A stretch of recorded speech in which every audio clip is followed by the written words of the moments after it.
The competitive 40K network presents Art of War. Art of War. Strategy and tactics. Discussions with the best players on the planet. Now your host, Nick Nanavati. G'day everyone and welcome to an episode of Art of War. And not Art of War Down Under, you may be hearing the wrong voice, but no, this is the actual flagship, venerable vanilla that it is. And the host has changed places for this episode, and this episode only, because we have a very special guest. And you may know him, you may not know him, he may be a complete stranger to you. If so, how did you get here and what has happened to lead you down this path? His name is Nick Nanavati. He has been here to party in the past, but he's also won 2 WTCs, he's won ITCs, he's won LVOs, he's won it all, done it all, and he's here to be the guest on his very own show. Now, before we introduce this gentleman, of course, I need to tell you guys about the fantastic options available to you should you wish to have the part 2 of this podcast made available to you. Go over to Patreon, Art of War. You will find us, Art of War 40K, all that good stuff. Also get access to the Discord. Go check out the War Room. Do yourself a favor, especially with all the crazy stuff that's happening and coming the way of 40K at the moment. There's no better way to stay up to date with the game. Absorb the goodness from some of the best players in the world and get all those juicy insights. Now let's introduce our guest. Hello, Nick. Hey, Adam, how are you doing, man? That was so impressive. You really just ripped that right off the bat. I did. No notes required. That's just how we do it, baby. I love that. How are you doing? I am good. Thank you so much for asking me to do this. I've done this for you once or twice before when you've needed the role reversal, and it's been a good time. But we're here to talk about some spice to do with your latest adventures with Harlequins in particular. And dude, how excited are you to be the guest on your own show? Dude, I love it. I never get to be the guest. I feel like it's been so long, but I've stepped more into a competing role. Art of War's getting a little bit more mature, so I can get back to my roots with it all. And it's exciting. I'm playing for Team America again. I've been on a whole Aeldari adventure trying to figure out what they're all about. And I recently took Harlequins to the Dreamhack Championship, which is an invitational event in Dallas, Texas for top 8-man teams in America. And I ran Harlequins for it, and it went awesome, dude. It was great. So undefeated with Harleys, and was it a 5-rounder or a 6-rounder? It's a 5-rounder. Beautiful. I'm very intrigued to jump into Harleys. I am of all the Aeldari ideologies and identities and things like that, Harlequins are the ones that I think are the most enjoyable and the very, very much fun. Yeah, this was a really fun time, dude. I really am excited to talk about this list. Nick hasn't given me any notes, so I'm just going to be going through the things that I think I would want to know about what you did, how it worked, all those things. So it might not be the usual Nick flavor that you'll get, but hopefully it will be rewarding nonetheless. So my dude, from the top, tell us about this list. Give us from top to bottom so people have all the context, and then we're going to dive in and unpack how it works. Man, no foreplay. I'm excited to see where you take this, Adam. So just getting into it, we have an Autarch with a fusion gun and a star glaive, and he's going to join a unit of 5 Howling Banshees. 1 Shadowseer with a Mistweave. That's going to allow her to infiltrate with her attached unit, and she's going to join the 12-man Harlequin troop squad. The Solitaire, badass troop character that he is. 3 solo Troupe Masters, except they're going to join 3 units of 5 troops as well. Then I have some spiciness to this army. 3 units of 5 Corsair Voidreavers. They're just toting a blaster and a Mistweave on the character and on the sergeant. We've got 3 Star Weavers, 2 Falcons, 2 units of Fire Dragons, a unit of Banshees, and a unit of Rangers. So a bit of an eclectic mix of non-Harlequin units to round us out.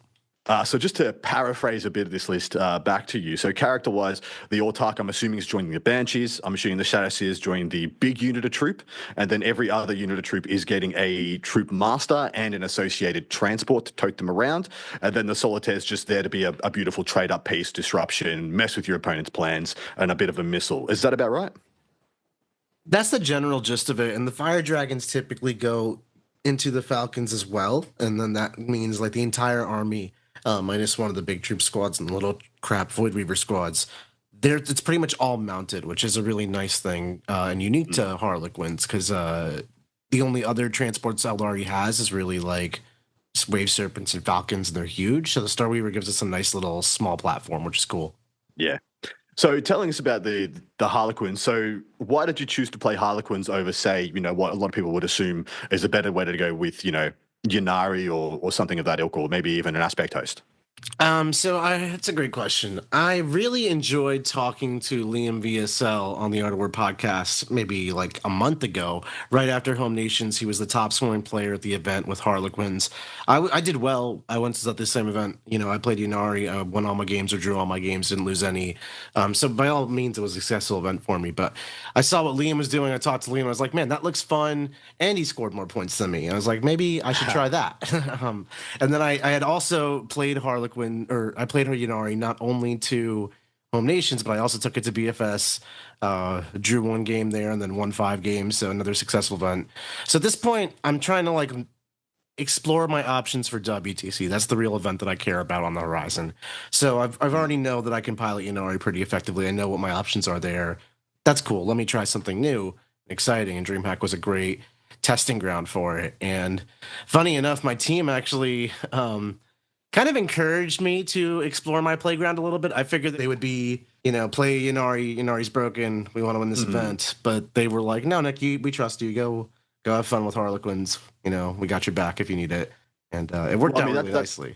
That speaks to the internal balance of Aeldari, right? And the fact that, Yunari is like 20% better than everything else. But straight under Yunari, there's like 5 kind of detachments that you could consider for a team's event, right? Honestly, I think there's almost all of the detachments in Eldar are really strong, and they all have just different play styles, which I think is really cool. The Codex is like super deep. Yunari's just a little bit overtuned. Fair enough. Now, you left a couple of enhancements on the table, right? So you only took the one. You only took the one with the Scout. And of course, the Scout is on 12 Troop is absolutely fantastic, especially in a team's environment to apply pressure and things like that. Was there any that were worth considering that didn't make the cut? Yeah, there was one. I forget what it's called, but it goes on the Troupe Master. It basically lets me do charge mortals. So every model of mine that makes it into engagement range, I roll 4 up and you take a mortal. That one's awesome. I wish I had it. It's just 25 points. It's Kegarak's Coil, and 25 points is, I think, too much for that enhancement straight off the cuff to just do essentially a charge grenade. But it is real handy for Harlequins. But I can see why you kept that one on the shelf. Was there any others? No, that's the only other one I was considering, because I'm not bringing the Death Jester. He's just an expensive model. I like him too. His enhancement makes him really good, but I wanted to have another unit basically instead. I do think that enhancement has more subtle value than it would in like another army or something. Harlequins do a lot of their damage by annoying chip damage. All of the troops are devastating wounds, and they are strength 3, AP 1 with +1 to wound if I choose it. So it's a lot of like pocket sand type of damage, throw a grenade, that kind of thing. So, throw a grenade on the charge is like, not a bad rule for this army to have. Well, if you think about the fact that you could go in, throw a grenade, and then do that, you're popping 6 models, you're taking a chunk off Magnus before you even go in and start swinging. That kind of stuff, that kind of just adding another pocket sand to the army, relatively good. Yeah. All right, absolutely. so going into the modus operandi of how this list functions, I do want to come at this review with the perspective that it was a teams event. How did you see this list functioning in the team lineup? This wasn't 8 packs. This was a max size.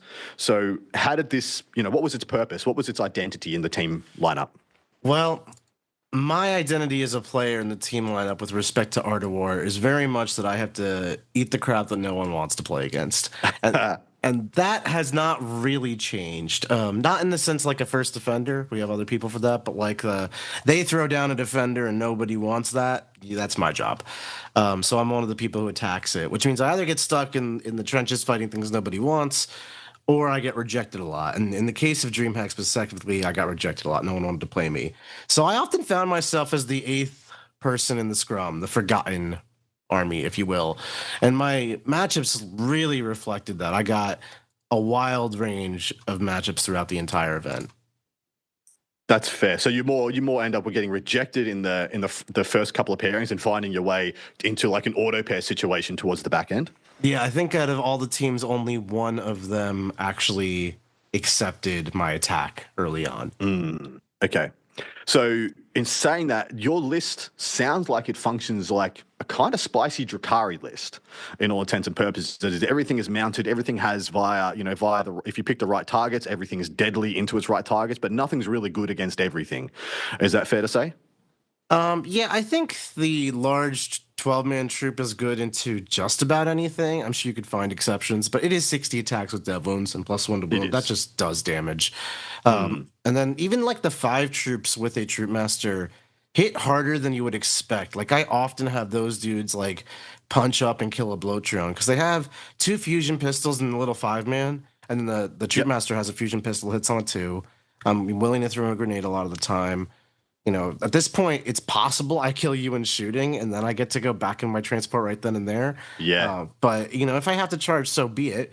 It's not that big a deal. And then I have 25 attacks that are going to hit on 3s and then wound on 5s, and then half of those are just damage. And the Troupe Master, he's always rerolling hits, and he's always +1 to wound, and he's 2 damage. So it adds up way faster than you'd expect. Unless somebody is like -1 damage or feel no pain, they're very vulnerable to this stuff. Yeah, totally agree. And I can see it as well. And the whole get back in the transport thing is kind of what I was getting at with the Drukhari comparisons, like spicy Drukhari, a bit of different X factor and a different look. And, you know, model for model, your units are just better than like 5 witches and stuff like that. Yeah.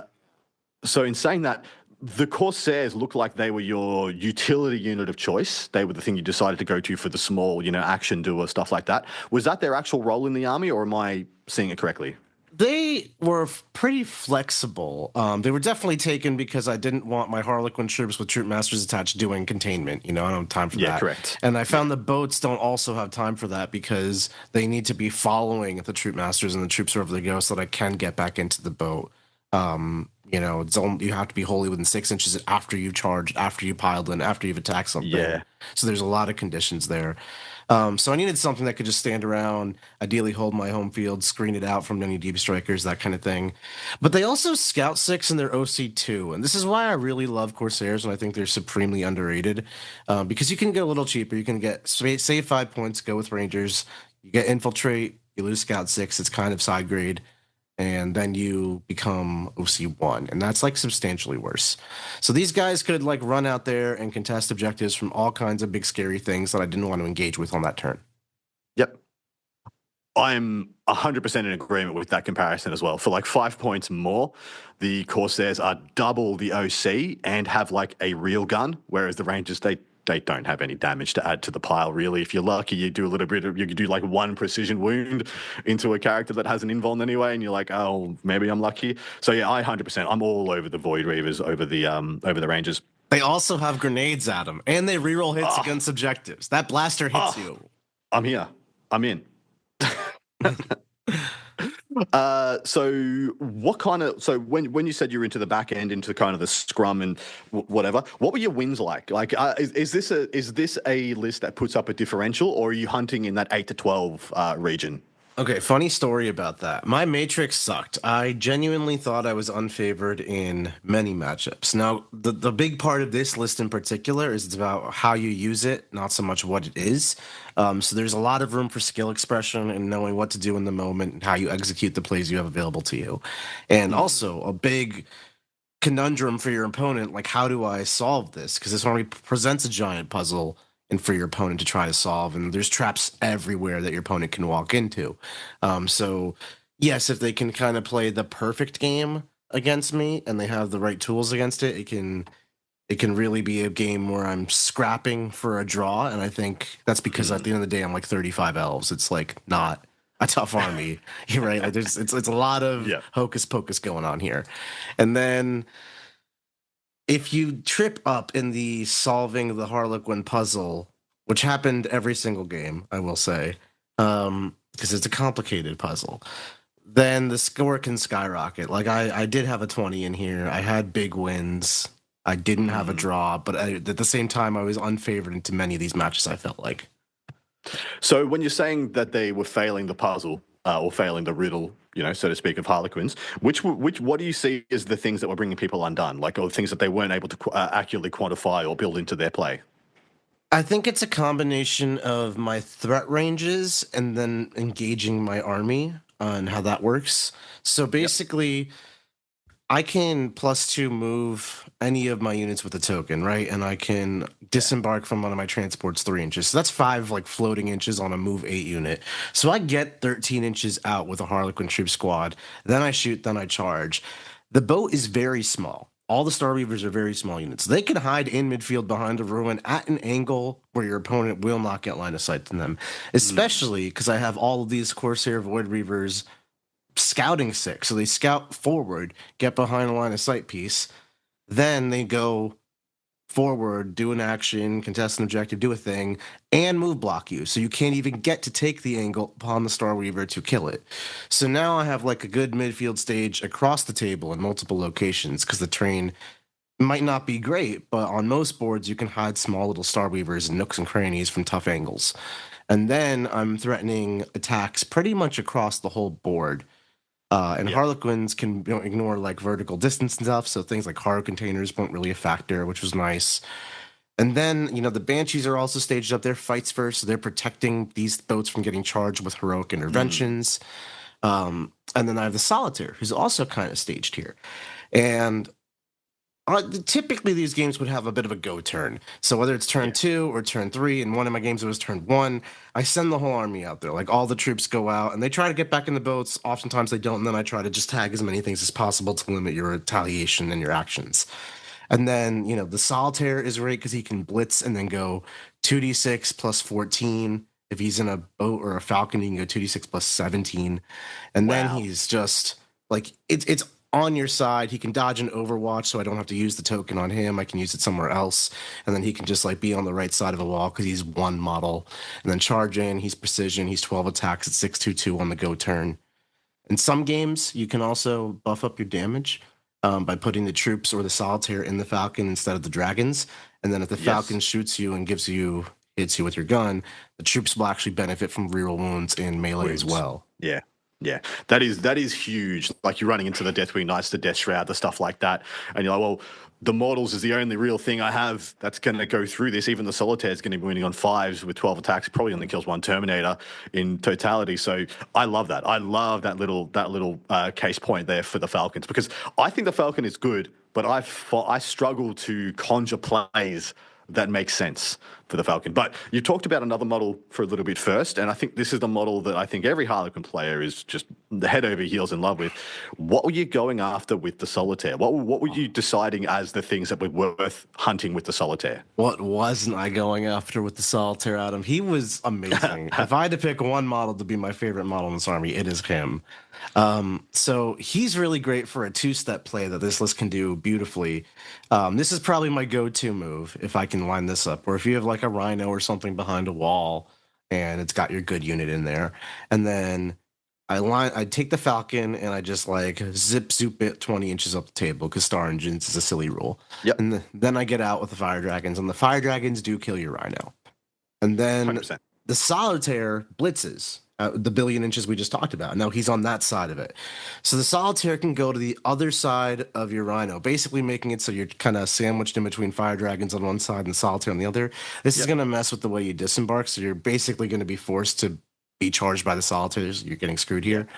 And then he charges in, and if it's like any Marine unit, the types of units you put in transports, he guts it, like hands down, and he's precision baseline. So he'll take out a Master of Executions out of a Khorne Berserker squad. He'll take the Infernal Master out of a Rubric squad. He'll take both of the Plague Marine characters out of the Plague Marine squad. It's insane how much damage he's able to do to these units. Aside from that, like he loves hunting Marines. It's like his favorite thing. 12 attacks at 6/2/2 is like the Marine killing profile. It is. But he'll pick on anything, it's not uncommon for him to mess up a tank with reroll wounds, right? If you are listening to this, it probably means you play Warhammer 40k. And if you're playing Warhammer, you know you need a lot of dice. Baron of Dice is where we get our dice from. They produce amazing different kinds of dice. We just recently got all kinds of different faction dice shipped to us, which we use on our stream games. But not only do they look really cool, but they're highly customizable. You can get different symbols, corners that are square, corners that are round, different shapes and sizes, different sided dice. It's all the rage. And they're customizable in color and design as well. They are so cool looking. Not only that, but they feel great to roll in your hands. I've never held dice that roll and feel this good. Not only that, but they are scientifically perfectly balanced. There are tons of case studies on people rolling thousands of dice and recording all the results that they get. And sometimes you might get a die that rolls just a few too many ones. We've all had to throw it out before. These dice are not like that. They are perfectly balanced to a T, thousands of rolls, perfect distribution. If you want to take your Warhammer game seriously and make sure the dice are not screwing you over, get some Baron of dice. Now, when I did the review of Harlequins on my show, I identified the Solitaire as like the ace in the whole piece. And players who were able to get more than one turn or one activation out of their Solitaire would just that would just translate into a winning strategy. Was that something you were able to do effectively, or people like, was it a one-for-one trade with the Solitaire often? No, I think the Solitaire activating more than once was like a key component to victory in many games. And that goes for most of my Troupe Masters, actually. This detachment has a stand back up stratagem. Correct. So you can like go out there, do your Troupe Master thing, try to go back into and out of your Star Weavers. And then if your opponent does wiggle you down and kill you, you stand back up. And then the trick to that is your opponent can like charge you if it's an army that's capable of melee and stuff. The Solitaire fights first, so he usually just gets a free pass here. But then also, if he is hanging out near a Troupe Master, or your Troupe Master finds himself near some Banshees, the Banshees or the Solitaire can then heroic to protect your Troupe Master who just stood up. So there's a lot of like overlapping tricks to get longevity out of your units, and then like you get, instead of 3 Troupe Master activations, you get like 5 or 6 Troupe Master activations, and then the Solitaire activates twice. He typically, after annihilating this Rubric squad that we were envisioning out of the Rhino, will then die, stand back up, and then go to the home field and kill whatever is on the home field, knocking down your primary by 5. That's a very common move. Hot. Terrifying stuff you just described. All right, transitioning into some more nuanced gameplay options. So one of the criticisms of the Harlequin detachment is that there's no damage increasing ability in that detachment. There's nothing you can do pretty much with a CP to make them hit harder. You have to rely on all your abilities and adjoined characters and stuff like that, being on objectives and etc. Did you find there was a damage issue with this army? I know you said you called it pocket sand, but did you find yourself running into things where you're just like, I can't kill that, so I guess I'm changing the way I'm playing and like fighting everything else? I really was worried about that, and my matrix reflected that. I saw stuff that I thought I couldn't kill, and I was like, well, I shouldn't play against this. This could be bad. And then I figured if I did get to play it against it, I'd have to do the usual game plan of spread to the winds and steal and wiggle and, try to eke a small win that way. No, actually, after playing the tournament, I just killed everybody, dude. It was amazing. This army is so much more damage than you would ever expect. I think there's a real challenge if your opponent stat checks you successfully. You can't kill it all at the same time because your damage is trying to be applied over 5 turns or over at least like 2 or 3 turns. So it's a lot of it is making sure you can control the tempo of the game to make sure you get to apply the damage you want. Yeah. I totally agree. So in saying that, what was the CP economy of this army like, and what were you spending What were you finding you were spending CP on turn after turn after turn, or where's the power here in the stratagem suite? Your strats are awesome. Get back up with characters. It's not like you use it every turn of every game, but you use it on your go turn. You probably use it again every turn after that. So you save up a lot early so you can do a lot of things later. The reactive move is something you always want to threaten. So I have to have at least 1 CP available to me in my opponent's turn. I really want more than that, so I try to early game ditch cards for command points to try to get my economy going. There was actually in one of my games, I scored 10 points on secondaries on bottom of turn 1. But because of the flow of the game, this is in round 4, I ditched one of my 5-point scoring cards to just get a command point. It was so painful, but it was so worth it. That's some championship discipline right there. I had a game recently where I had the obvious. I was playing Grey Knights versus Ynnari actually, and I always know in that matchup on turn 2 I push, especially if I'm going first. I just all in them. I just push everything. I don't shoot any guns, give no lethal intent opportunities. I just shove my whole army at them, and then I lose 2 or 3 units, and then I kill 9 in my next turn. But I pulled 11 points on secondaries. I pulled extend battle lines and containment, and so I didn't push on turn 2. Took the safe points, end up losing that game, even though I knew what the right thing to do was. So you're more disciplined than I am, mate. Because yeah, It wasn't a fun decision. But, no, but it was correct, right? Yeah. So outside the reactive move and the get back up on death, which sound like they are your bread and butter, they're the things you always want to have the opportunity to do. What do you find of the flex CPs, or where are you spending things opportunistically? Grenades happens a lot. Like we throw grenades here. We condone grenades. It adds to the mortal damage. That's how we do most of our stuff here. In terms of other strats, I didn't really use too many. I threatened a lot of stuff. Like, I mean, heroic intervention, I used a fair bit too, or at least I talked about heroic intervention a lot, and people were aware of the situation and how the heroics overlapped everything. But there's another Harlequin strat to charge you at the end of your charge phase. You would think I would use that because it sounds kind of cool, but it never really came up. Fight on Death I used occasionally, but it didn't really come up in my games either because I played against shooting armies a lot of the time. And then Up and Down, I think I used it once the whole tournament. It's weird. Exit the stage. Yeah, it's weird because like you have great strats, but they're all so niche, so it's very situational what you're trying to do.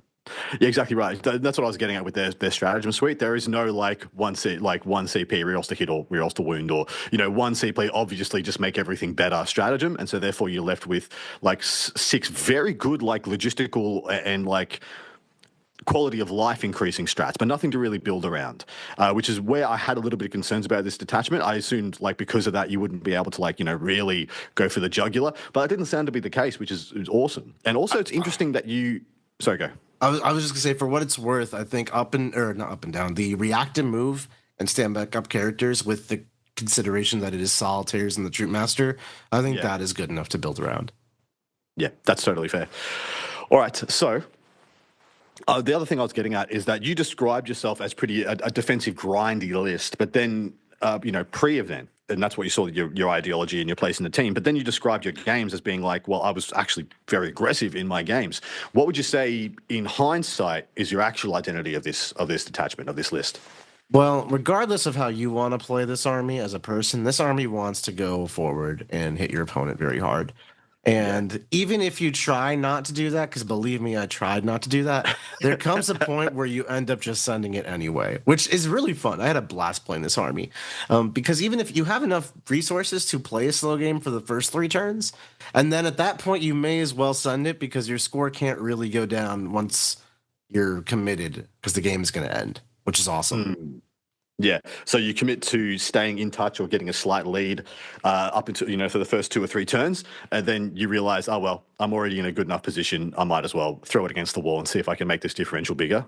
Yeah, so 2 of my games were played like that in that cadence where we just played this tit-for-tat control game where I was sacrificing Corsairs and playing, like the little bit of fire and fade plays I have access to where I go back in my boats.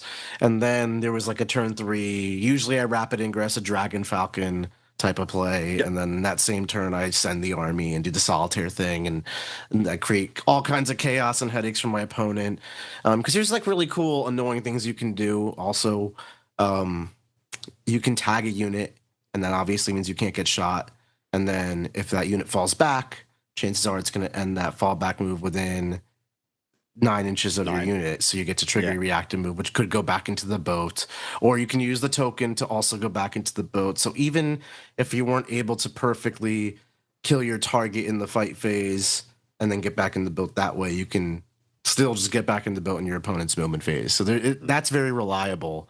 And then you're basically just playing that tit-for-tat game, sending it all. And then 2 other games, I just sent it all from the beginning. In one of my games, my opponent sent it on me, so I was on the back foot from the beginning. So you mentioned one of the units that you've taken that doesn't get taken a lot in other Aeldari detachments, that being the Falcon. And the reason I wanted to case point the Falcon is because it pretty much indicates how you're going to play the game. Were you putting those Falcons both in reserve, or one on the table, one in reserve? And if so, was there anything else you're likely to put in reserve? It depended on the game. Usually I would put one Falcon in reserve with the Fire Dragon Squad to be a scary ingress threat. I wouldn't typically reserve anything else. And in one of my games, I reserved the Banshees, actually, which was nice. It's very flexible. I would describe this army as supremely flexible. It's so fast. It has so much reaction and tricks and proactive ability to create problems around the board. Like, it's just playing the board state as they come, each one individually, which when we get to part 2, like, the games are very distinctly different from each other, which is awesome. Well, perfect transition because we're getting close to going over to part 2. But I wanted to talk about your list in totality. In like, you've already said the Solitaire was pretty much MVP. And in a Harlequins army, if it isn't your MVP, what are you doing? How is it not? Why are you here? Go and play Aspect Host. But is there anything you'd change about your list or anything you felt was underwhelming? That's a good question. I think I would try to find a way to turn the Autarch into Jane Czar. That's a little bit more points, but I really want a fast unit, like another fast unit like the Solitaire. That thing moves 17 in charges, or moves 16 charges, which is really nice. Also, she's another, like, I will kill an entire Marine squad. I will kill the character right out of your unit type of girl. Yeah, I like that. I like that as well. I like this army a lot. I really wouldn't change anything, really, besides that. No, fair. And is there anything on the fringe of being takeable? Should a points drop happen or something else like should anything happen internal meta wise? Is there a unit you would love to have in this army that doesn't quite make sense yet? I would love Eldrad for more CP and +1 to wound, but points are tight. I would love all kinds of things are in and out of the rotation, like Ajurman 5 Avengers or Warp Spiders. The fact that there's no Warp Spiders still blows my mind. There's a lot of good Eldari units, honestly. I was going to say, the fact that you took any Eldari army without Warp Spiders is, like, wild to me. But I suppose when everything is as fast as it is, and you have, like, Corsairs, starting up the field and Rangers starting up the field, you kind of aren't lacking for the turn 1 mid-board disruption plays, which is usually what I see as the Warp Spiders, modus operandi. Turn 1, they'll go flip any objective that isn't held by a tank, etc. So that wasn't something you found you were missing? I find Warp Spiders are really great for their utility, obviously, but when it comes to actually doing their job, like, top players will have typically more OC than a Warp Spider can contest on point. Correct. And then it's just like, well, you're not going to do the thing I want you to do. And this is also why we went with Corsairs, because, like, after they scout 6, they can still get to the expansion objective on the opponent's side, and then they're OC 10. It works. Spot on. Yeah, because they're kind of just unit of guardsmen, essentially. They're unit of guardsmen. Well, actually, they're unit of Cadians. Got a couple of special weapons, and it's like 10 guard. Dude, every guy's got a power sword. It's like 10 attacks with reroll hits on power swords. It's not bad. It's not good, but it can fight other guardsmen pretty nicely. And I mean, a great allegory as well is that when I saw the that agile maneuvers ability happen, I was like, this is orders. This is an order system similar to guard, where each token is just an order you give out to your units. It's pretty cool. If you think about it like that, they're 100%. They're just like guardsmen. You mentioned the Death Jester, the DJ. And I agree, he's overcosted because when you take him, you want to take Murder's Jest, which is another 20 points on top of the DJ. Is that something that you think you would is that a piece you'd love to have in this army but doesn't quite make the cut? Yeah, that's exactly what it is. When I look at the Death Jester and I'm like, you could be 5 Fire Dragons, and I think about the fact that I have no anti-tank, it becomes 5 Fire Dragons. But man, he's so cool. I have a beautifully painted Death Jester that I painted myself. I'm very proud of him. I would love to have him hit the table. Let's hope for some points drops. Exactly right. Well, on that note, as long as you're satisfied with how we've gone this way, you're not going to have criticism. Technically, Nick's my boss. Adam, as long as you're satisfied, I'm satisfied. In the loosest terms possible. Nick's my boss. I'm not even acknowledging that. I think we've run the journey on this part 1, and I can't wait to go over to part 2 and discuss your games, unpack your games, and find out what the winning strategies were. So hopefully you will join us over there. Patreon, Art of War. Go check it out. You deserve to get the full context and find out some more. And in addition, don't rob yourself of all the goodness that Art of War brings to the table, especially when the game is fluctuating so dramatically at the moment. So many new codexes making it into the game. We've just been told we're getting a balanced data slate as well as Chaos Knights coming this weekend. This is going to be a buck wild next couple of months, and there's no better place to stay up with it than Art of War. So hopefully you'll join us. Hopefully you've enjoyed this episode. And Nick, thanks very much for coming on your own show. You must feel so privileged to be on the venerable Art of War flagship. It's really warms my heart. I'm so grateful for the opportunity. Thank you for interviewing me, Adam. You finally made it to the big leagues, mate. You're on an item set. Dreams do come true. Thank you so much again for coming on, guys. Hopefully you enjoyed this episode, and we'll see you on the other side. Like what you just listened to? Check out Art of War Down Under and Art of War Unbroken on the competitive 40K network. The Art of War 40K.com.